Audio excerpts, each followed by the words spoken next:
Have you seen The Horrible Histories of Captain Scott? I haven't seen it. But now I'm very sad not to have. Well, I think one of the images of these heroic age polar explorers is that the British were brave but idiots. And The Horrible Histories is for them, they've just got a shirt and an apple going off to the South Pole with an apple, and that, it wouldn't be sporting. Yeah. So, I mean, it's affectionate, but it's sort of brave, but they really didn't know what they're doing.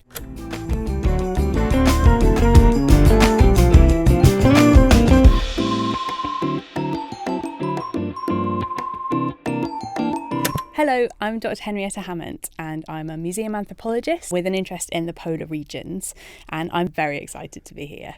Hello, I'm Dr. Max Jones, and I'm a historian at the University of Manchester with a particular interest in polar exploration and Scott and Shackleton and Amundsen. I remember when I first studied it, I'd heard of the scramble for Africa and the violence of European empire building as the European nation states fight to colonise and exploit the African continent and get resources and labour, etc. And that was part of the history I'd learned at school. But I didn't realise there was this scramble for the Antarctic and that we'd got Belgium, Britain, Germany, France, Japan, Norway. All these countries are organising expeditions to the Antarctic between 1895 and the outbreak of the First World War in 1914, partly as to project the power of their nation. So Norway's trying to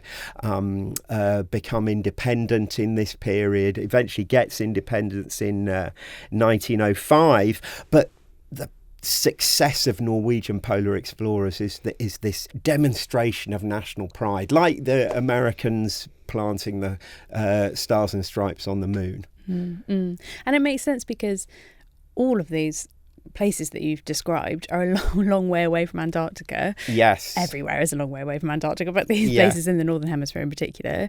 And so it takes a lot of cash and it takes a lot of organisation to get people down there. And so, of course, you want to kind of make the most of it and really kind of show off your national prowess that you're able to make it to these places and hopefully be able to make it to the South Pole, which obviously is the kind of ultimate prize. So we've got this scramble for the Antarctic, people racing for the South Pole, Scott going on the Discovery expedition 1901 to 1904, getting within 480 miles of the pole, other expeditions going, his lieutenant Ernest Shackleton, this charismatic merchant seaman, he sails off in the Nimrod 1907 to 1909, gets within 100 miles of the South Pole with Adams, Marshall and Wild, and turns back because he thinks, well, we could get there, but we haven't got enough food and fuel, so we'll all die on the way back. And I love the story where he says to his wife, I thought you'd prefer a live donkey to a dead lion. And then Scott goes 1910 to 13 and they get to the South Pole, beaten by the Norwegian explorer Roald Amundsen, and then die on the return journey.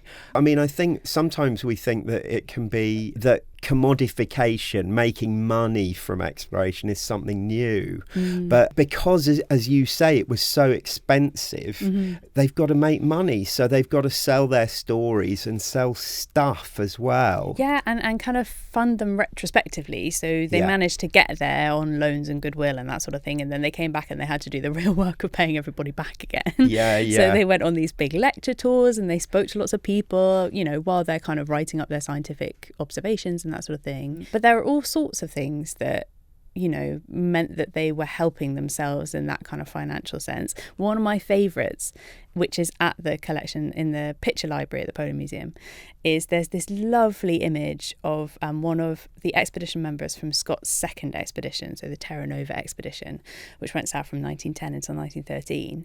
There's one of his expedition members and he's sitting on this crate and he looks kind of like the picture of youth and vitality, and he's like a very handsome kind of young man, and he's sitting there and he's got this tin of Heinz baked beans that he's eating out of because they've been sponsored sponsored by Heinz Beans. And there's another lovely photograph of a penguin looking at a kind of Lyle's golden syrup can very quizzically, because Lyle's has also given them some provisions. And those things we don't know about because obviously on that expedition, Scott and the men that accompanied him to the South Pole died on their return journey. And so it became not really okay then to kind of use these promotional images that they'd taken. But there are some really striking ones that you can still see. They just were never kind of put into the public realm. I think that's a really great point. Mm-hmm. And I think you're right that there's a change, thinking of it in terms of the visual arts, thinking of all the photographs and films that actually, before their deaths, you did see more of the commercial sponsorship. All these companies that you've described that were paying money to be associated with the expedition, and that paid for the expedition because it was so expensive. It's the Terra Nova expedition was £40,000, and most of the adverts, when I was looking through and researching all the old newspapers and magazines, there was a lot less of that commercial sponsorship, other than one advert for Captain Scott cigarettes. Like the iceberg, cool. And that advert was published 4 months after he died. Wow. And I was just astonished. And so this was sort of Captain Scott as an Edwardian Marlborough man, this rugged model of masculinity who's there. But that was it. I think that's the exception that proved the rule, that actually a lot of that material after his death, it became more of a sacred story. And partly he did that himself. I know you've written about his message to the public. Yes, you've identified, I think, the fascinating question. His party lost the race to the South Pole and they died. And yet they then become the most celebrated heroes, arguably the most celebrated British heroes on the eve of the First World War in 1914. Why does it happen? They lost. And it's always intrigued me, this message to the public. So a polar party of Scott, Petty Officer Edgar Evans, a seaman, Welsh seaman, Lieutenant Henry Bowers of the Royal Indian Marine, Dr. Edward Wilson, a Cambridge-educated naturalist and medical doctor, and then Captain Lawrence Oates, a cavalry officer who paid his way onto the expedition for £1,000. That party of 5 men get to the pole, and all of them die on the way back. Evans, we think now, from a cerebral edema. Oates, we don't know exactly what happened. We've only really got Scott's report, and he famously describes Oates crippled by frostbite, holding the party up. And Oates, Scott said, "I'm just going outside, I may be some time," and goes out into the snow. Scott describing him as a brave man and an English gentleman for trying to give his comrades a chance to get through. And then Scott, Bowers and Wilson, 11 miles from a supply depot with food and fuel, they don't reach it and they die in a tent about 120 miles or so from the base camp and only 11 miles from a supply depot. And they're found by a search party a few months later when the weather has improved and the conditions mean that people can go out. And they find, crucially for us, Scott's journals. And in it, there's this message to the public where he justifies the decisions he's made in organising the expedition, and also implots. He tells the story as a story of heroic sacrifice. Had we lived, I should have had a tale to tell of the hardihood, endurance and courage of my companions that would have stirred the heart of every Englishman. As it is, these rough notes and our dead bodies must tell the tale. come on. It's just astonishing. Yeah. He wrote these, and it scans. It's like a beautiful piece of blank verse. Yeah. And he's absorbed all the stories of Kipling, Robert Browning, all this, Robert Louis Stevenson, Henry Rider Haggard, the tales of adventure and manly heroism he's absorbed. And I think that why then do we remember him?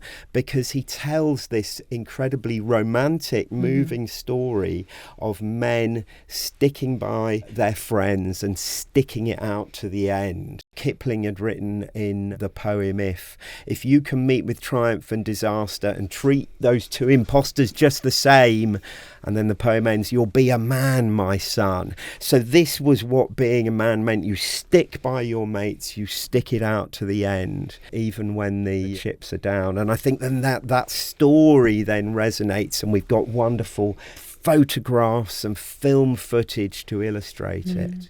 But that kind of masculine heroic narrative was really important, I think, as much as all of these ideas about, these national powers going out and claiming these places for their own. I mean, that is something that they were doing, and I think it's something that we forget about when we talk about these expeditions, because there were no indigenous people to be colonised. Yeah. They were going to these places, and it seems very kind of innocent, and like they just want to go and explore and find out all these nice cool things about this new place that we'd never been to. But behind that, there is also this feeling of, well, the more you know a place, the more able you are to exploit its resources. Yes. And so there is an element of this kind of colonial imperial background to these expeditions, and therefore having these kind of explorer heroes who are really masculine and rugged, and they can do anything. They're so brave and much more courageous than the normal man, is also a really important part of this kind of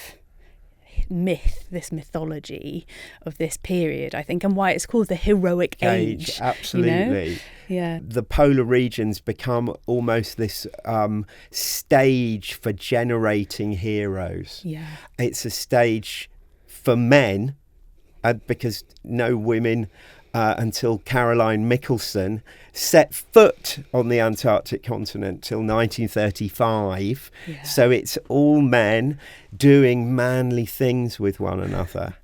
And part, I think, of the appeal now, but also back then, is that empire needed to be packaged for an audience at home. And empire was built on horrible things. It was built on violence against indigenous peoples. So at the Battle of Omdurman in Sudan in 1898, British and Egyptian forces, they lose about 150 men reconquering the Sudan.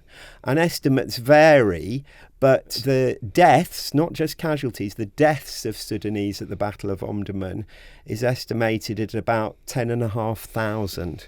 Wow. So 150, 10,500.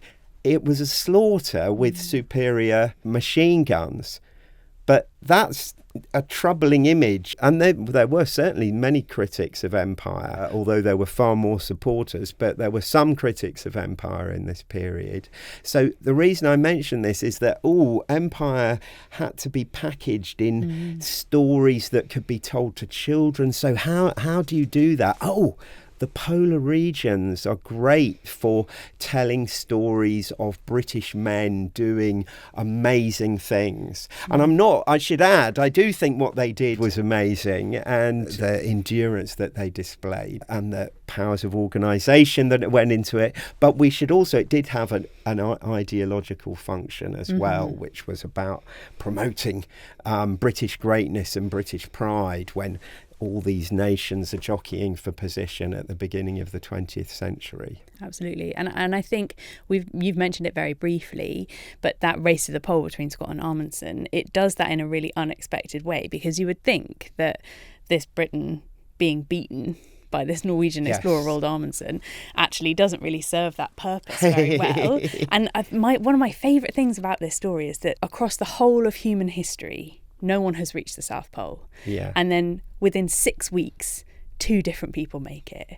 It's just like astounding, I think, the advances of technology and the way that we're able to kind of deal with these environments. Yes, yeah. That means that both of those men can lead those expeditions in such quick succession. But nevertheless, Scott does lose. Yeah. He does come second, and he dies, and all of his men die with him on their return.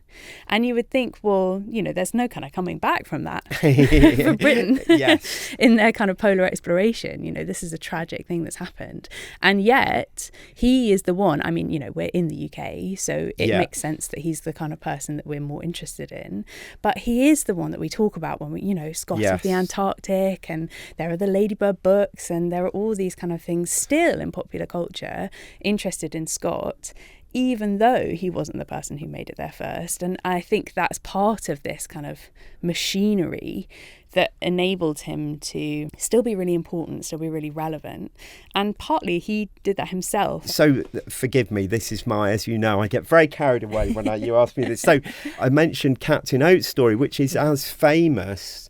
And if I remember rightly, I think that Captain Oates' sleeping bag is in the Scott Polar Research Museum. Is that right? It is, yeah. And that's one of my interests as, you know, kind of a museum person, is how we also use those specific objects to remember these people. So there are those lovely paper documents like The Last Message, and actually the words of Scott's last message to the public are on the wall in the Polar Museum as you walk in. But we've also got all of these other different things, and how they've been treated through time, I think, can tell us a lot about the kinds of people involved in these expeditions who might be different to the kinds of people that we traditionally think about. Yes. People often come to that museum and say, where is Oates' sleeping bag? I want to see it. That's what they've come to see. Yeah. And it has this incredible story. So apologies, I'm just going to indulge myself now by telling you the whole history of Captain Oates' I've been sleeping very bag. self-indulgent then. So it's made from reindeer-fur, which is this wonderful insulating material, but you have to harvest it at exactly the right time of year for it to be as insulating as possible. One of the things about reindeer-fur is that it sheds terribly. Often on these really old images of explorers, you can see almost like they've got little lines all covering them, and actually it's the reindeer-fur from their sleeping bags. So you've got to really make sure that it's in peak conditions so that it lasts as long as possible. And so in order to do this, Scott sent a man from the expedition to Northern Europe to meet the Sámi, who are reindeer herders who live in the European Arctic. And he goes and he collects this reindeer fur as a kind of perfect raw material in its perfect state, and he brings it back to the UK. The Sámi don't have sleeping bags in quite the same design or quite the same way that Scott wants them for his expedition, so they just bring back the furs. And then we think what happens is it's made into the sleeping bag by probably sail makers, probably in Cardiff, which is where they were getting the Terra Nova ready to go. And so this new object is born, this new thing is born, but that requires some funding. So in order to do that, we get the money from, in the case of Oates' sleeping bag, Trafalgar House School in Winchester. And we know that because Trafalgar House School chose to name the sleeping bag Trafalgar, kind of unimaginatively.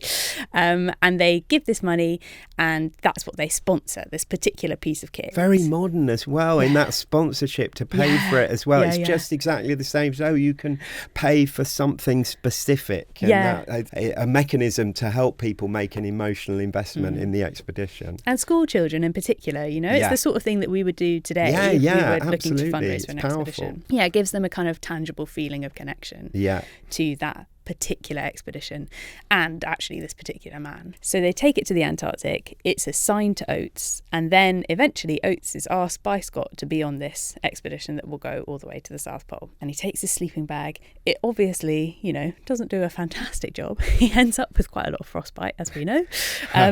Perhaps not when he's in the sleeping bag, but certainly, you know, he's suffering from the cold. And this is also the moment when he makes his mark on the sleeping bag, because he's got this frostbitten foot. And when I was doing my research, I found out that if you have frostbite in a foot, it's obviously a horrible, unpleasant experience. No one would recommend it to you.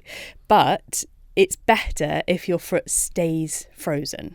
So you don't want to thaw it out. If it's frozen, you can walk on it uncomfortably. But if it thaws, it becomes excruciating. Yes, yeah. So Oates cuts this extra slit into his sleeping bag so that he can keep it outside of the sleeping bag when he goes to bed at night to keep it frozen, which is such a sort of horrifying, kind of grisly aspect of this piece. And then he goes off into this blizzard. He goes out, he maybe sometime.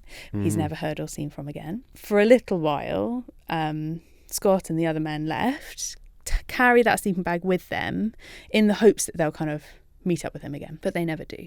And so then they kind of jettison the sleeping bag as extra weight that they don't need. And then, as you mentioned, when the return party or the rescue party come to look for the men the following spring, they go and they find out what's happened through Scott's diaries, and they find out that Oates has been lost, and they find out that they've left his sleeping bag, and they go and have a look to see whether they can recover his body, and they don't find Oates, but they do find the sleeping bag. And then they decide that it's worth taking it home with them, which is an amazing decision. You know, this object, and at this point I think it's worth saying that Antarctica is just scattered with rubbish from expeditions. You know, people just leaving things. They're rushing out when the ship comes to pick them up. Let's get on it as quickly as possible. They really have no concept of littering at this point. They're just leaving stuff everywhere, and yet they still decide that they're going to take this sleeping bag back with them.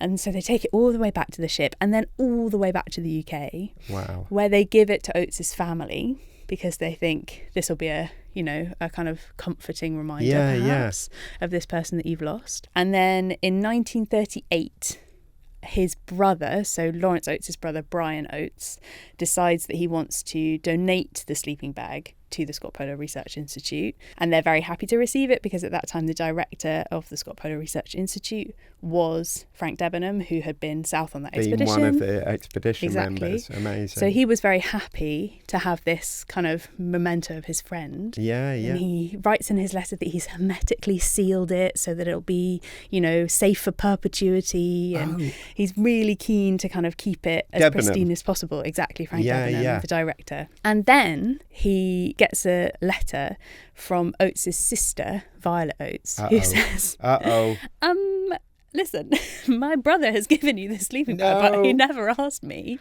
And actually, I've already promised it to this exhibition in London. Debenham is not very happy about it because they've just made this perfect new case for it. It's this basis of this kind of wonderful gallery for these explorers. So very begrudgingly, he gets out and they send it off to this exhibition, sorry. That's the hazard of my job. Easy error, so it goes off to this exhibition, which then does close a little prematurely at the outbreak of World War II. And they send it back to the Scott Polar Research Institute, where it is on display forever. So it has a status as it's a sacred relic of this tragic story. I think that's such a good word to describe it. It's almost like a contact relic, because it's had this really close connection with the body of this man who we hold up so highly within these histories. Forgive me, this is very over the top, but there is the Turin shroud, all that. But I say that because of what you say. It's that tangible relationship to the body. There's a painting by J.C. Dolman of Oates, and it's showing a figure in sledging gear. You can't really see any features with their arm out in a storm and the tent behind. And a colour plate of that painting was a souvenir with the boy's own paper in August 1914 at the outbreak of the First World War. So that colour plate is being taken out and put on boys' bedrooms right at the beginning of the First World War for this sacred relic. Quick interval and we'll be right back. Did you know your favourite Artfully Said guests are closer than you think? With monthly talks by accredited lecturers across the UK and beyond, there's an Arts Society near you. Join your local Arts Society at theartsociety.org. Thank you to Boom Radio for sponsoring this episode of Artfully Said, brought to you by the Arts Society. Before the Beatles, my life was black and white, and after the Beatles, my life was colour. Boom Radio, we're here because you were there. Boom Radio plays 60s classics, 70s memories and hidden gems. Find it on your DAB+ radio across most of the UK or ask for it on your smart speaker. OK, let's get back to it. In terms of the objects you've looked at, obviously he got frostbite, so, but that may have had nothing to do with his sleeping bag. Should we question that horrible history's vision of brave idiots? They made mistakes, absolutely, but they had looked into it and done research in designing the objects. Definitely, yeah. I think a really nice example of this actually is when we think about the Royal Geographical Society, which at that time was really, really important. It particularly still very important. Well, yes, still very important. Sorry, that was still very important. Royal Geographical Society, very, very important. But it was very, very important then for these expeditions, absolutely, for those polar explorers. It had some real champions of polar exploration, and it funded mostly kind of Scott's expeditions. We think of Scott as the more scientific. If we think of Scott and Shackleton, he's more invested, I think is fair to say, in that scientific exploration element of his expeditions. But they kind of provide funding and things. But for Shackleton, they don't provide any funding, but they do give him 3 chronometers. And his chronometers are really, really kind of state of the art. Yes. They're very, very important for working out your line of longitude. Yeah. And you need that to know where you are, especially in the Antarctic where there are no features or anything. And so they're getting this kind of cutting edge scientific equipment from this cutting edge institute that's investing in them. But also they are, as we mentioned with the kind of Sámi reindeer-fur, they are looking to the people who live in these conditions all year round, and that doesn't exist in the Antarctic because there is no indigenous population, but it does exist in the Arctic. And as you say, people can be quite rude about Scott. Yes. And say that he was an idiot or that he wasn't properly prepared or that sort of thing. And we think of Shackleton as this, because of the endurance expedition. We think of him as this kind of man who can do no wrong, and he made only good decisions. And he was this kind of amazing figure. But actually, at the time, from 1914 until 1917, there were some other big events. Tell it. Give a quick story. Gosh. In a nutshell, endurance expedition. Yeah. So Shackleton wants to be the first man to reach the South Pole. Unfortunately, 2 people have already beaten him. He's not made it. And so he thinks, what is the next most amazing thing anyone could possibly do? Obviously, it is to walk not only to the South Pole, but then to keep going and walk to the other side of the continent. That's the next big thing. He's going to do it. He's your man. It's going to be easy. He goes down to the Antarctic, and unfortunately, before they even make it to landfall on the Antarctic continent, they end up stuck in the sea ice in the Weddell Sea.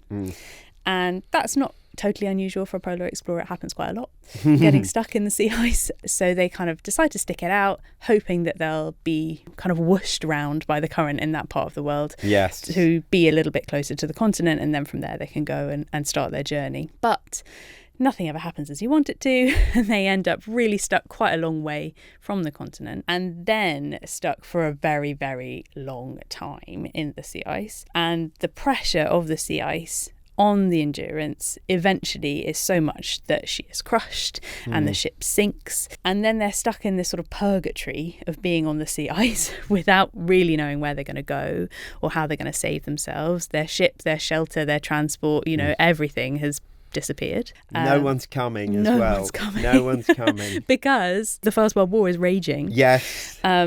Actually, the impact of these handful of men in the Antarctic is so negligible that there's just not time. If they're going to survive, they're going to have to save themselves. Yeah. And so they eventually spot some breakups in the sea ice, and they're able to row themselves from the sea ice to Elephant Island, which is like the back and beyond of the back and beyond. But at least they are on solid ground for the first time in over a year. A year. And then, of course, they think, well, we can't stay here forever, so we need to go and kind of raise the alarm. So Shackleton makes this mad plan that he and a handful of his men are going to take apart some bits of the other lifeboats, make a kind of Frankenstein lifeboat, which will have lots of different pieces cobbled together.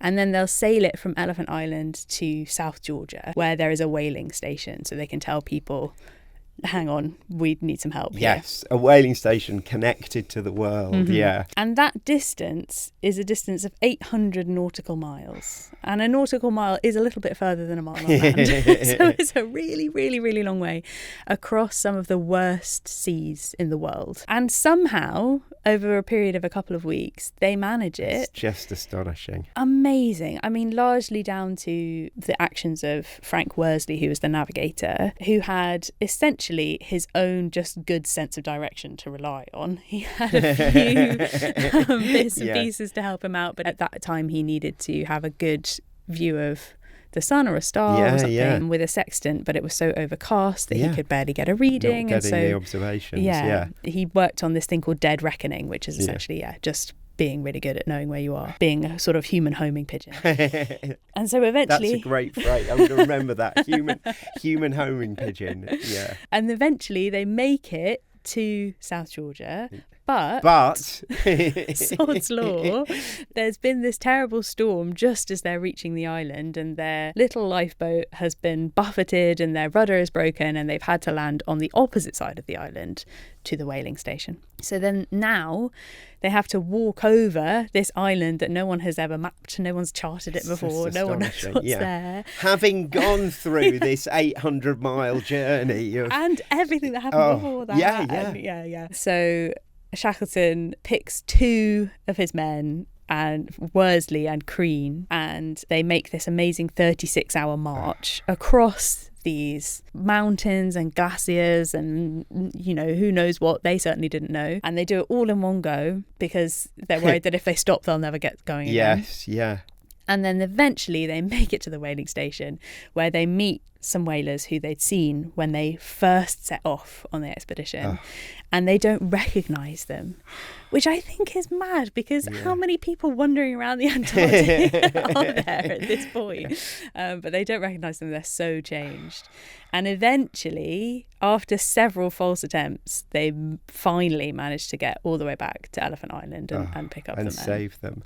Well, I saw in 2000, the National Maritime Museum had a polar exhibition. And they had the chair from the whaling station at Grytviken. Wow. On South Georgia. Surely they didn't let me sit in it, but I think I must have imagined it so strongly, but I remember this was the chair from the office of the whaling station when Shackleton arrived. I know that story very well, but I'm there following you as you're telling it, because it's so astonishing because of the series of obstacles that they overcome. And then it always gets me that they then know we're on the wrong side of South Georgia. We've got to cross the mountain range to get there. So there's something about that. And then I think that the power of these tales of romantic heroism, and I think as well, we haven't talked about the scientific side as well in relation to climate change, etc., that actually the scientific research, the observations, just going to the Antarctic in the 1900s with a thermometer and measuring, taking the temperature, let alone collecting specimens, doing ice core samples, measuring the wind, magnetic observations. And Scott's last expedition in particular produces an incredible range of scientific research that then feeds into the Scott Polar Research Institute, which is established with the money raised by a Scott Memorial Fund. It's like, what are we going to do? So £75,000, equivalent of a few £1 million is raised, and one of the outcomes of that fund was the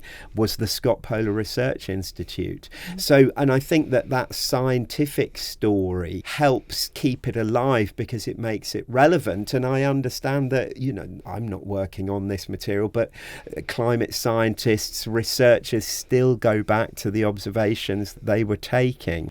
I was at the Scott Memorial Service in 2012, which was very moving, and David Attenborough read Scott's message to the public from the pulpit of St Paul's Cathedral. But the ceremony, the sermon, very much told this as a story of a scientific research expedition rather than a display of the power of the British Empire. Yeah, and I think what you've really hit upon there is this idea that we're looking for in these heroes what we as a society are interested in, right? And so it changes, and that changes the way that we think about them over time. So for that example about Shackleton, people weren't that interested in him when he came back from this amazing endurance expedition because, look, it was right in the middle of the First World War, and actually, like, we've all got some amazing story of heroism from our family, from our homes, and actually this thing that you were doing down in the Antarctic, well, why weren't you here? Yeah, you know, it seems like a sideshow. It gets some coverage, but yeah. And then over time, as we begin to put more emphasis on maybe a more egalitarian leadership style. Shackleton was from the Merchant Navy, not the Royal Navy, like Scott. And Scott, sometimes we think of him as very kind of top down and almost this kind of stiff upper lip person that we've almost outgrown now as a society. We think of them differently, and so Scott kind of goes down in our estimations and Shackleton rises up. But I think that what you're saying about this kind of scientific aspect means that we're increasingly interested in those things that Scott was doing, and I wonder whether he's going to see a bit of a resurgence as a result, because we are interested in climate change. We are interested in, as you say, that data that became a baseline for scientific research today. These are things that we place a lot more value on now as a society. I would agree with you in that I think that it's a shame that, as you said it, we often have had the story told that Scott and Shackleton are set against each other, and that, Scott was this stiff, repressed naval officer and Shackleton is the charismatic, lovable Irish rogue. And, you know, there's some elements of that I'd agree with, but certainly not all. And if you read Scott's journal, part of, I think, his appeal is his vulnerability. He was insecure, anxious, and actually it's those human qualities. He clearly felt tremendous guilt that these men had died with him at the end, and so navigating those human feelings, I think, helps keep the story alive for us today, in that it actually doesn't feel like the writing of a caricature, even though the message to the public does read like a sort of script of Edwardian heroism.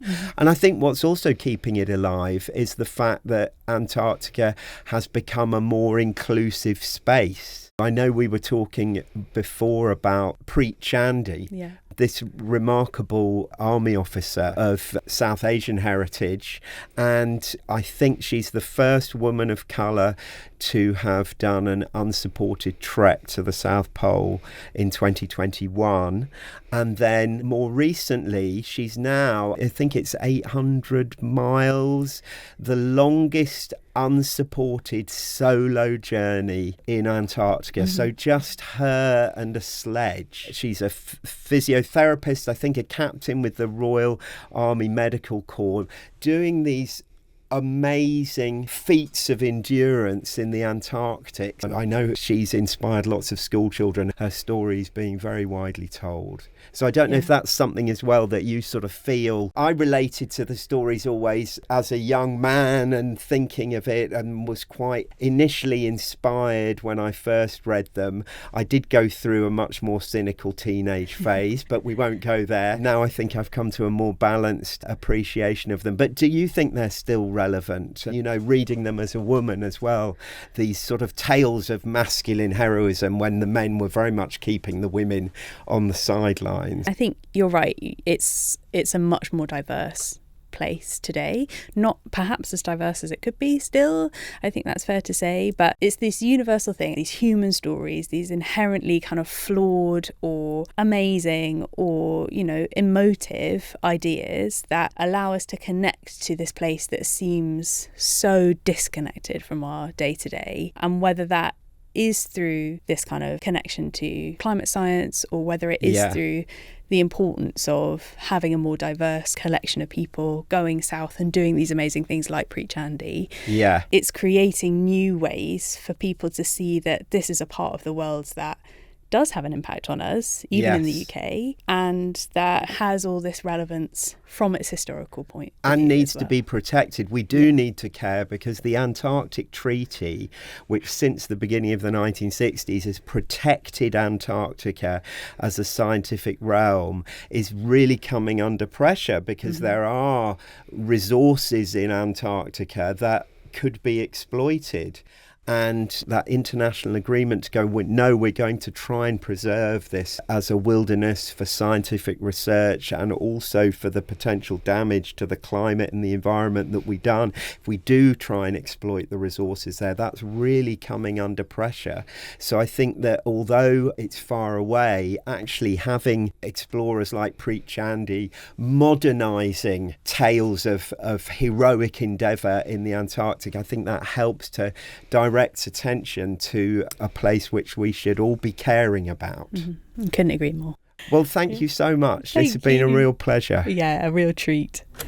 Subscribe for more episodes of Artfully Said, brought to you by the Arts Society.